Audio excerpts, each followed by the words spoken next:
rules, tricks that are doubles. We already know what a trick is, right? A trick is two tiles with two different numbers on them, right? Or the same number, right? That's what we're going to get into now, which is doubles, right? So a double, we have 5 doubles here on the board, right? We got a 2-2, a 3-3, a 5-5, a 6-6, and a 4-4. And I mean, we already know what the 1-1 is, right? That's the wild. We explained that earlier. The 1-1 allows you to move anything that belongs to you one way in any direction. Allows you to get from your gutter, put it anywhere in that row that's available, or get whatever's up next and place it anywhere on the board that's available, right?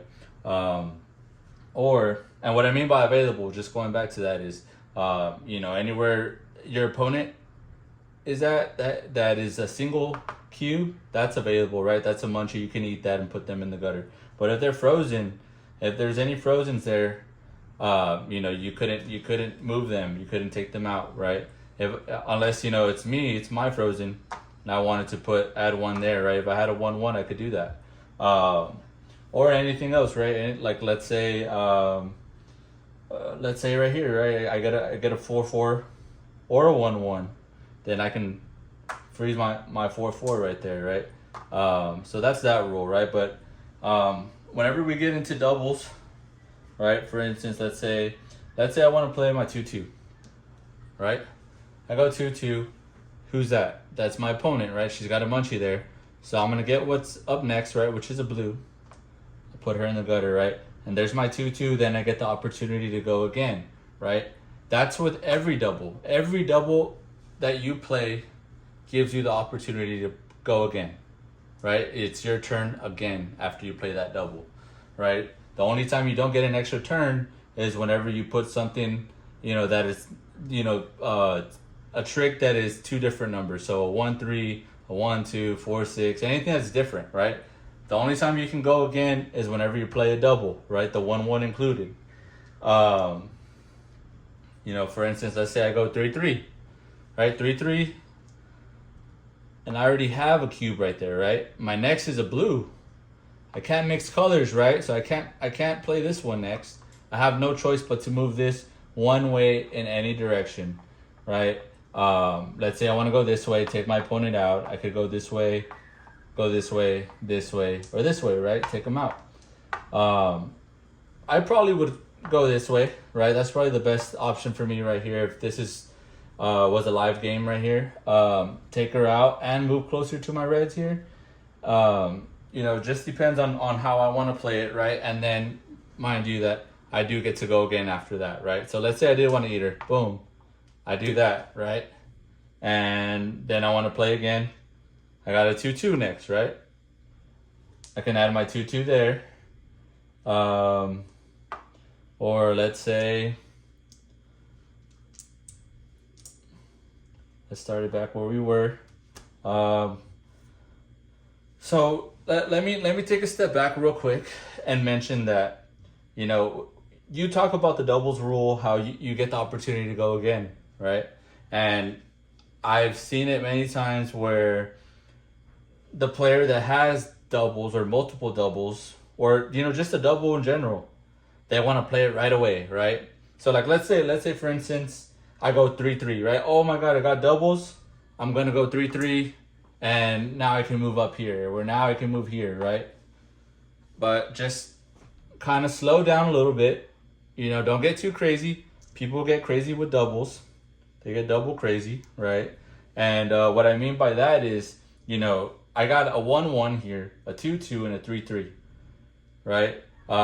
There's a part of me that I just want to go ahead and play them all, right? A 1-1, a 2-2, and a 3-3, and then put my cubes on the board and then get another 6, right? There's a part of me that wants to do that, but you got to slow down and understand that, hey, maybe it's not the best for me to play a double right now, right?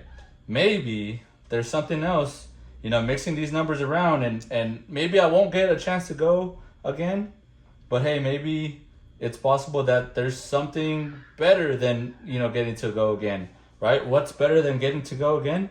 Well, You know, so you see here I got a one right here I got the 2-2, the 1-1, the 3-3, right? I could easily play all those, put my stuff down, right? And then get my next 6, right? But if I slow down and I just look at what I got here on the board, even though I got all these beautiful doubles I want to play, right? If I broke this apart and I went 1-3, I could go my 1-3. You see, you got a frozen here. I got a munchie here, a red munchie, a red frozen, and a red munchie right here, right? And I play my 1-3. Sorry, my 1-3. Remember that gives me the option to slide anyway. In one square any direction, right? I can go this way, I can go this way, this way, this way, this way, this way, right? Put her in the gutter if I wanted to go here, right? But I could also explode. I could explode and make a quad right away, right?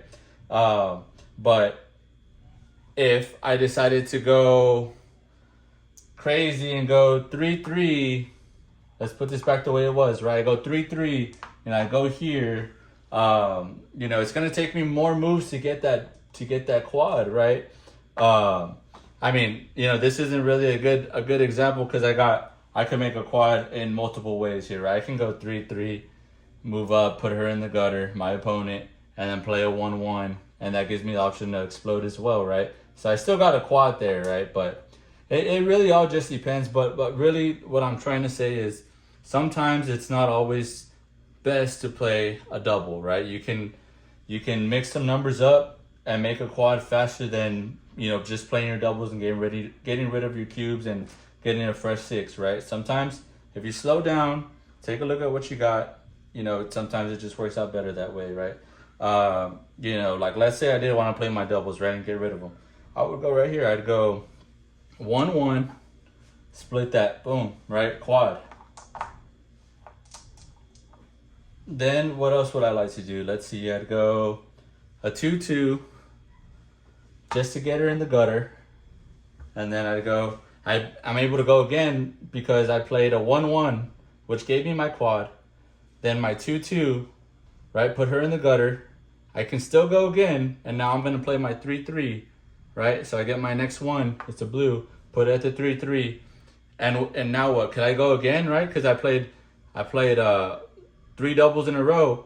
No, so one rule when it comes to the doubles, yeah, you get the opportunity to go again, but you can only do it 3 times, right? I can only go 3 times, and after that, it's automatically my opponent's turn. Okay? So once I play 3 doubles in a row, it's not my turn anymore. The turn goes to my opponent, and I'm done. I can only go 3 turns. That's it. Even if I end with a double, right? It doesn't matter. I can only go 3 turns, play my doubles 3 times in a row, and it's automatically their turn. I can't go double crazy and keep going and going and going and going. It has to be their turn, right? And, you know, for this explanation here, I'm going to come back over this side. I got doubles over here, right? I got a 6-6, a 5-5, and a 4-4.